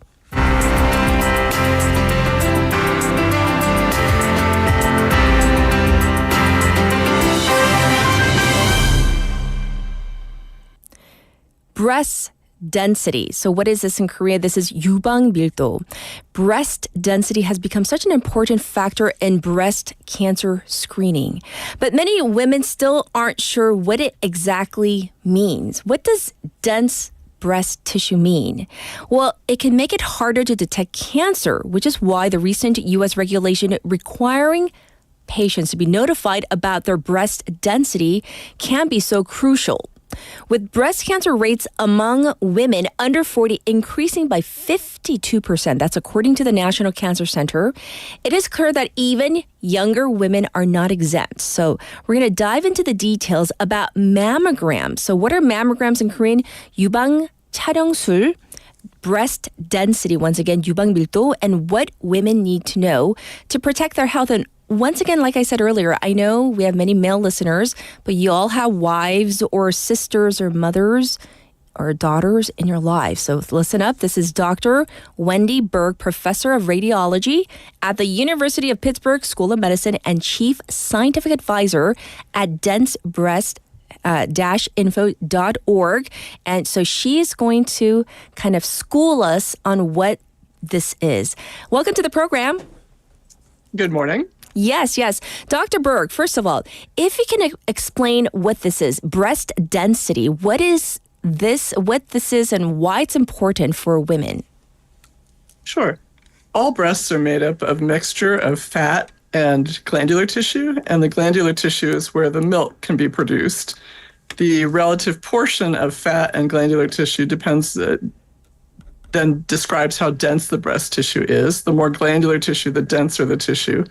And it matters because the dense tissue, as you mentioned, can hide cancers on a mammogram, and it can also increase the risk of developing breast cancer. And we tend to have, in younger women and thinner women, the breasts tend to be denser. And as we go through menopause and the hormones change, some breasts will get less dense. Right. So when we talk about the density of breast tissue, and you also mentioned age right now already, but so I looked it up a little bit, Dr. Berg, and the whole issue of the density and the glandular tissue versus the fatty tissue, why is it important to differentiate the types? And I hear that there are like different levels of the fattiness of the breast, and there's like 4 different levels. Is that true? That's right. When we describe the density in our mammogram report, we actually use 4 categories, the lowest being fatty, then scattered, and those are both not dense. And then the next 2 would be heterogeneously dense or extremely dense, and those are both considered dense. And in women who have dense tissue, the problem is that dense glandular tissue can look white on a mammogram. And cancer also looks white on a mammogram. And so it can be like trying to find a snowball in a blizzard. It can be hard to see that cancer. About half of cancers can actually go unseen in the densest breast tissue. And the risk of developing breast cancer increases with increasing density, so that in the extremely dense compared to fatty, it's about a 4 times risk of developing breast cancer, 4-fold risk. Right. And as you were saying, as you were speaking to our listeners, Dr. Berg, I was thinking about this, the whole idea of having dense breast tissue. I mean, does that also bring up the issue of maybe like getting a false negative on a mammogram, for example? You go in for your screening, and then you think, you're done with the screening, and they say, oh, everything looks okay. But you mentioned earlier that dense tissue can look white, and also that tumors or breast cancer can also look white as well? Correct. So that's exactly right. Because the cancer can go unseen, it may grow larger and even spread to lymph nodes and no longer be detected early because of the dense tissue. So it's especially important for women who have dense breasts to be aware of any changes in their breast. If they notice a new lump, they should still seek additional imaging with an ultrasound, or at least see their doctor, even if they had a normal mammogram recently. Yes. And so when we talk about normal mammograms, what about for people or women that do have more of the dense breast tissue? If mammograms are not going to show if they do have cancer, or there might be false negatives, what's the next step? I mean, what about like MRIs, for example, or an ultrasound? Exactly. So this is still an area that's controversial, but there are a lot of studies that show a very strong benefit actually to adding an MRI if you can tolerate it. MRI, of course, means lying in a tunnel. It means getting a contrast injection into your vein. And so those things make it a little less easy to tolerate, and some women can't stand it. But if we were to do 1,000 screening mammograms, 1,000 women, we would find about 5 who had cancer. If we add an MRI, we'll find another 10 or 20 who have cancer that we did not see on the mammogram in the dense breast tissue. That's the first year. If we do it every year, the next year, we would still find another 3 to 7 more cancers on the MRI. If you can't tolerate an MRI, then ultrasound would be another option, but it doesn't find quite as many cancers as the MRI. And in the United States, we have a lot of variability in the insurance coverage, so it can be problematic for women to access an MRI or an ultrasound, and we're working on that, and different states have different laws requiring insurance coverage. Right. And, just with women around me, Dr. Berg, especially with younger women, they might seem a little squeamish about going in for their very first mammogram, or even talking about it, being a little embarrassed, or maybe even fearful about the discomfort or maybe even the pain that you might feel momentarily as you go in for your mammogram. Because let's be honest, they do squish your boobs, but it's to detect cancer. So what would you say, especially for the first timers that might be going in for the first mammogram? I mean, there are a couple of things. First off, mammograms do reduce the chance of dying from breast cancer. Yes. So keep that in mind. It's important to get the mammogram at least starting by age 40. If you're at higher risk because of a known genetic mutation that causes breast cancer, or have strong family history and don't know about any mutation, or had radiation treatment to your chest for Hodgkin's disease or other things as a young person, then you really should start screening even by age 25 and start with an MRI. But if you're not high risk, then most women should start by 40. If the pain is very concerning, it is certainly an option to take something like Tylenol or ibuprofen or an analgesic 30 minutes before the exam. But it is important to remember that we get better pictures with compression, so that pressure, that little bit of discomfort, helps us get better pictures and less radiation exposure to the tissue because we're spreading things out better. So if you can, remember that while you're having the exam done, it's usually pretty easily tolerated. Ah, yes. Thanks for letting us know that. And now if we can go back to the whole dense breast tissue issue, are certain groups of women more likely to have it than not? Yes, to some extent. So about 2 in 3 Asian women have dense breasts.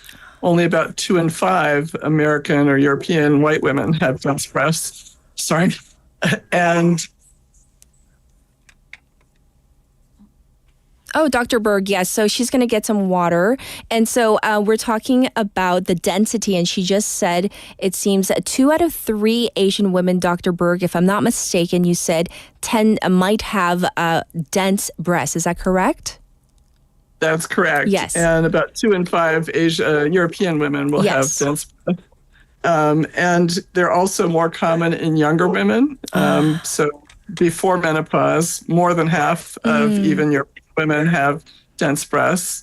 As we go through menopause, the density decreases, and by the time we get to be age 60, maybe only a quarter or a third of us have dense breasts. I see. There aren't too many things you can do about it, though. If we take hormone supplements like estrogen and progesterone, that can make the breast denser.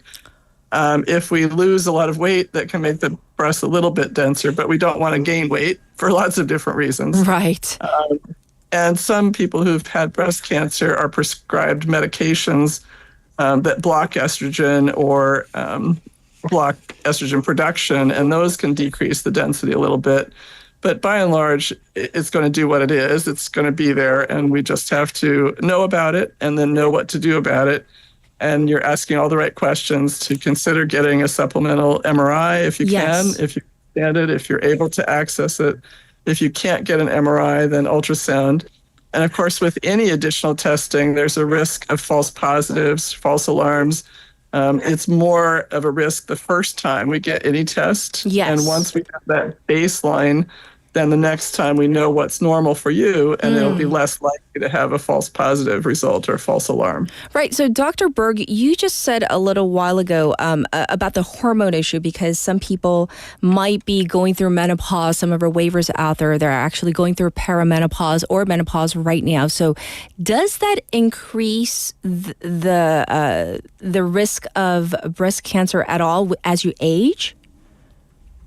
Taking supplemental estrogen and progesterone does slightly increase the density and also slightly increases the risk of developing breast cancer. So we do actually discourage women from taking supplemental hormones now in general.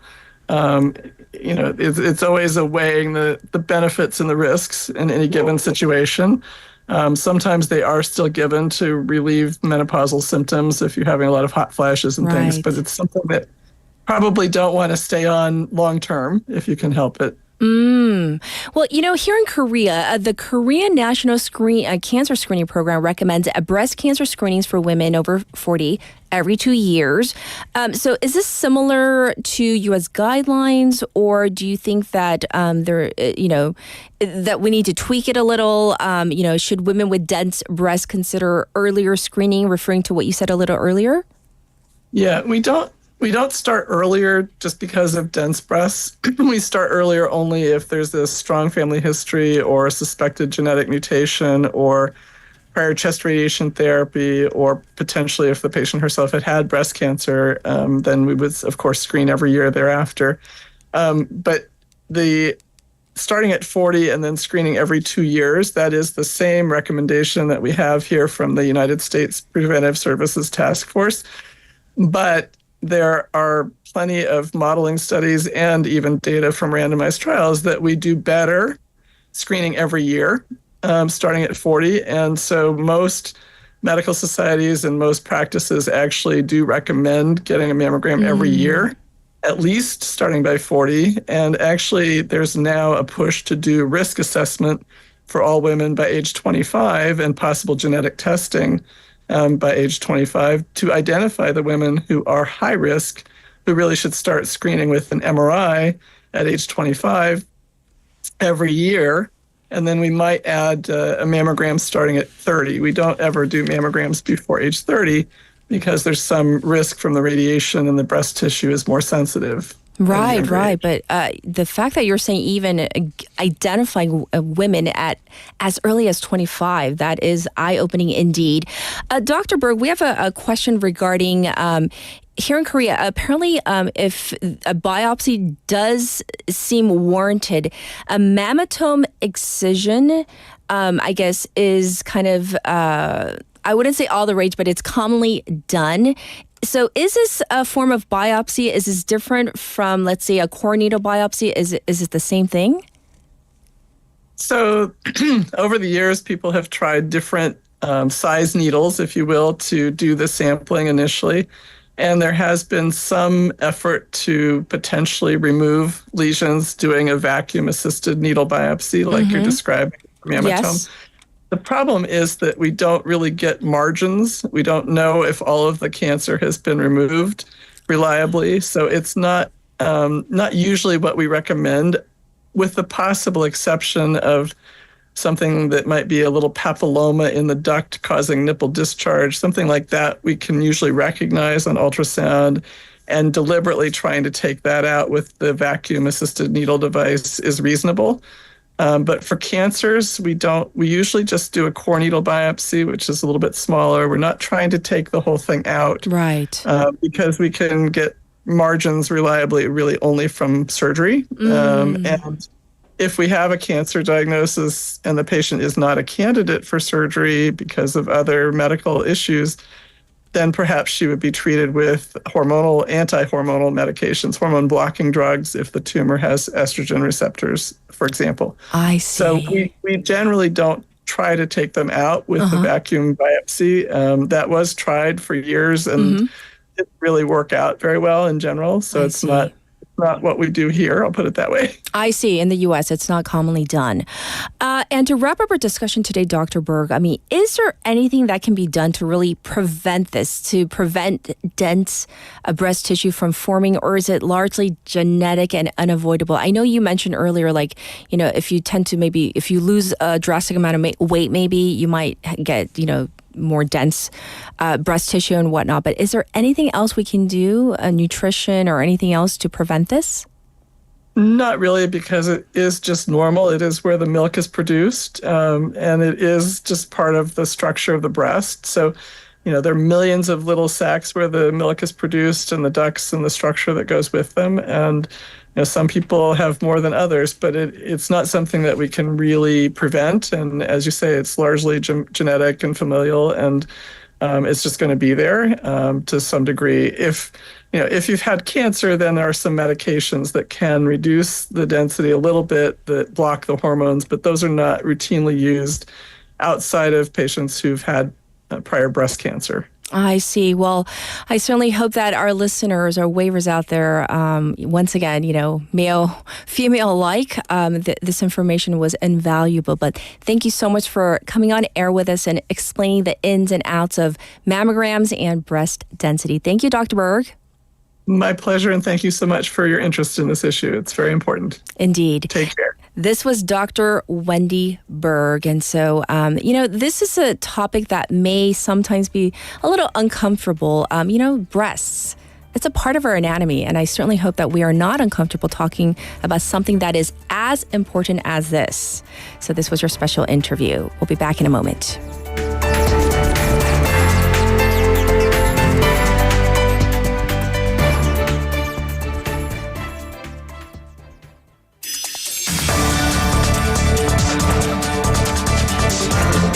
Get your local up-to-date news from Korea and abroad right here on Morning Wave in Busan with Catherine.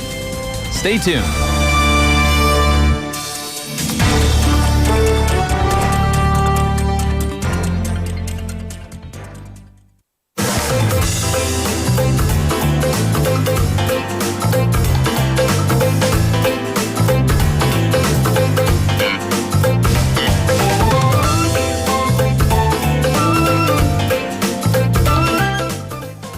It is time for Heian and, of course, City Insights. How are you? Good morning. How are you? Pretty good. I know it's so heavy, that interview, but so important. Very much so. About breast health. Haley and I were just talking about that too outside. Yeah.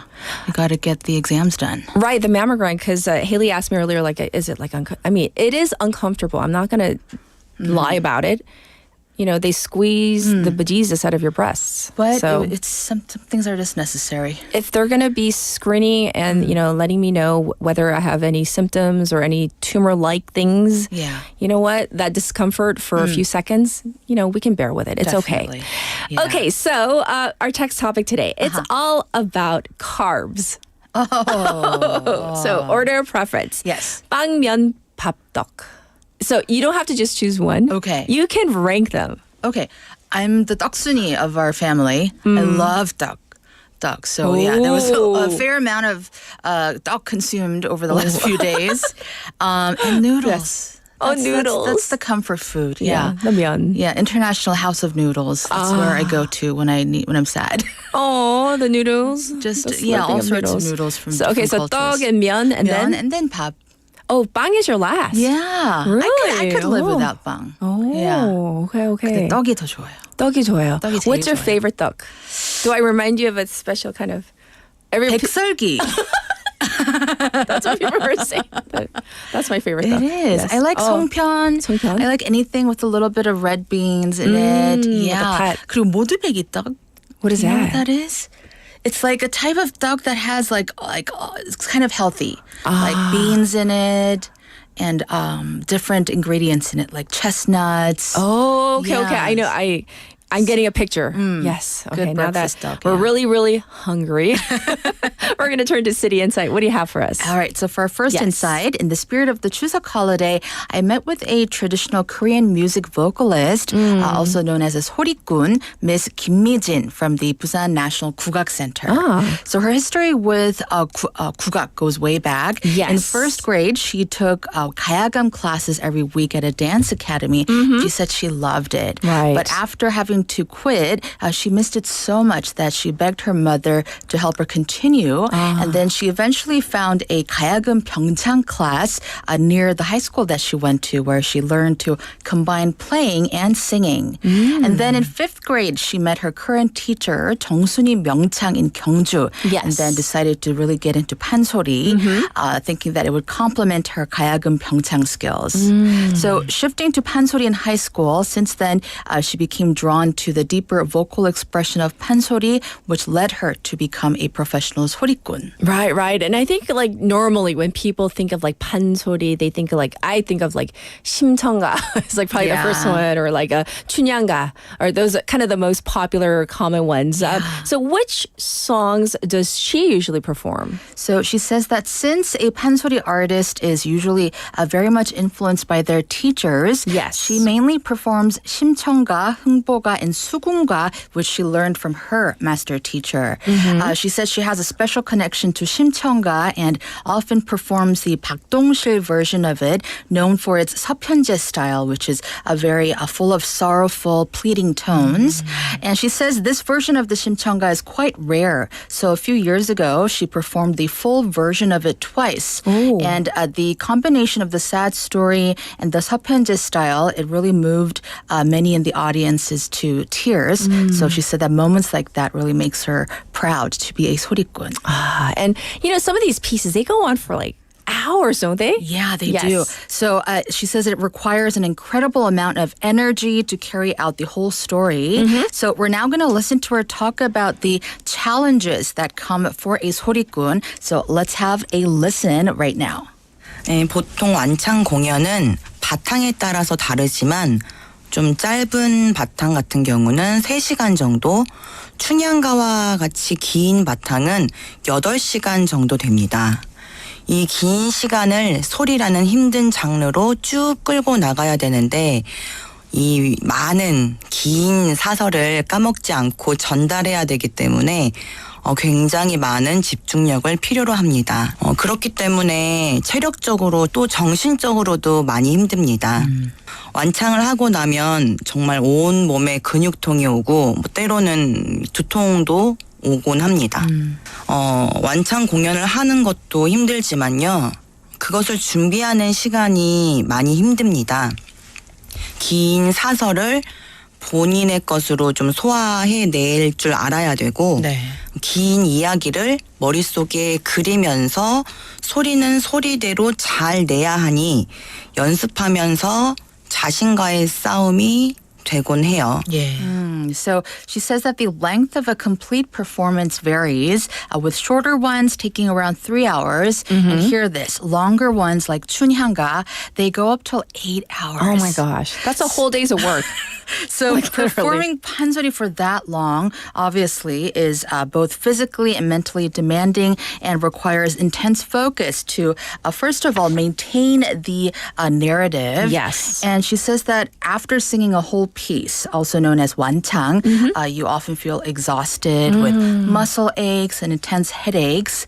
And also the preparation is just as tough. So to memorize the lines first of all, and to internalize the whole story while keeping your singing sharp, she says it's a constant challenge. But despite all of it, completing a 완창 brings a huge sense of pride, and she feels like it's a step closer to becoming a master singer. Indeed. So do we get to hear a little bit? Yeah, so I brought a little bit. In the next clip, we'll get to hear a short part of the scene from 심청가, where the father and the daughter reunite. So let's have a listen.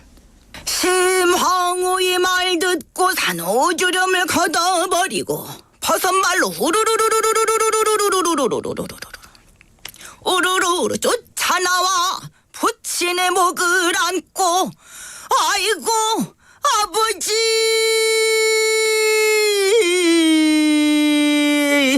여태로들 못 드셨소. 몽원사 화주승이 공들인다 하더니만은 영험이 다르신가. 아이고 아버지.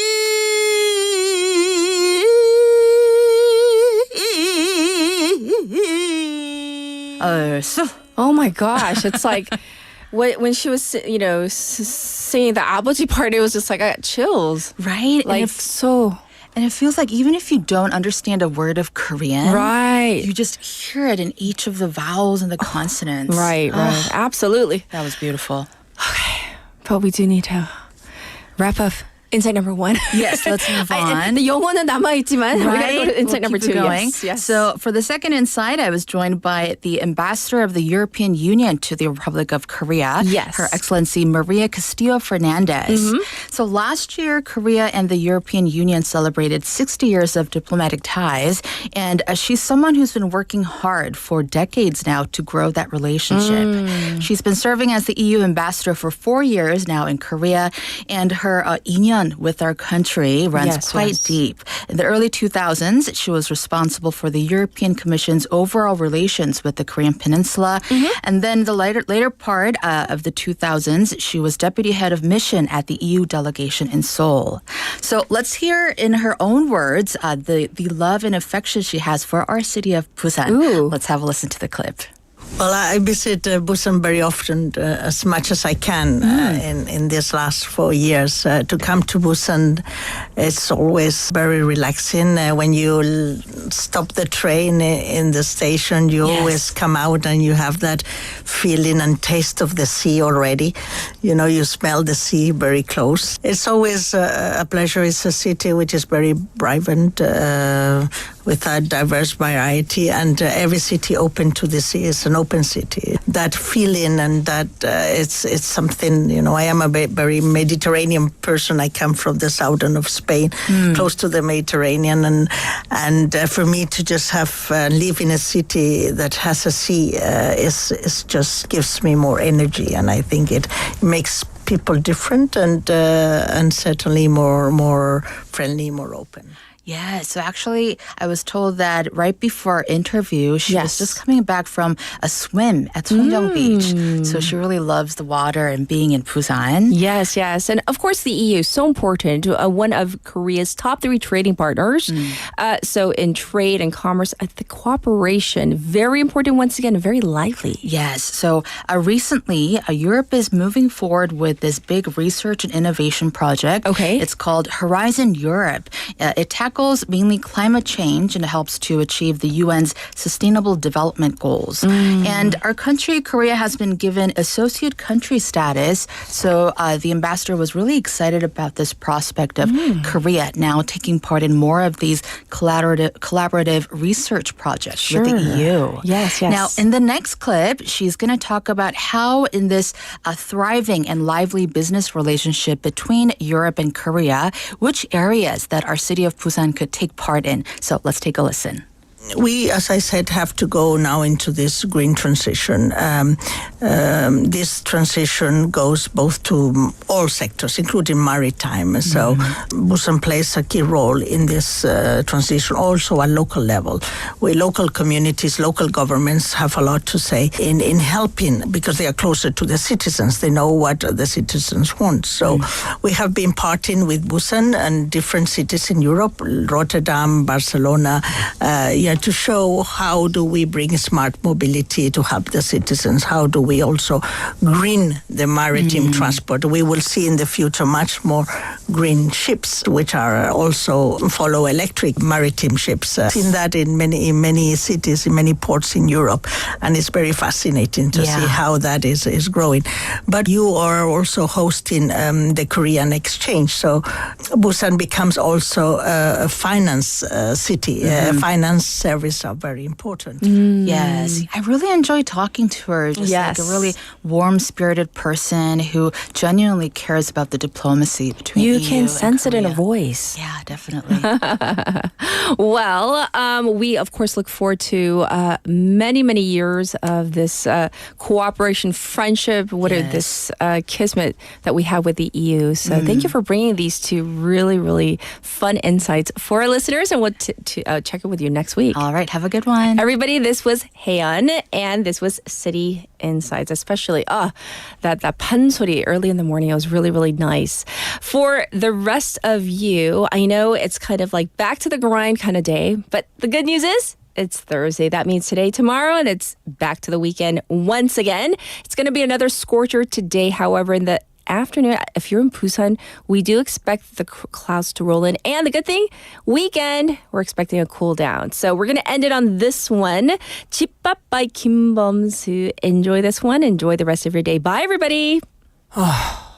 집밥 기다려지지 않는 퇴근길 길거리엔 온통 어색한 멜로디 시간을 빠르게 걸어가 내린 비 뒤에 맑은 나를 기다리고 있는 Let It Be 전화통화가 뜸한 90폰을 잡은 아버지는 아무것도 모르고 믿고 계셔 어린 아들 눈물 유난히 무겁게 흐르는 도시를 걷는 나의 청춘 바다 위에 떨어진 옷들 흐트러진 이불 그대로 쓰러져 적막하게 옅어진 공기 내 방 어디도 아무 말 없어 사랑이 날 부서지게 해 곡물 거품처럼 산산조각이 나서 욕심이 날 흐려지게 해 곡물 한 개처럼 멀리 흩어져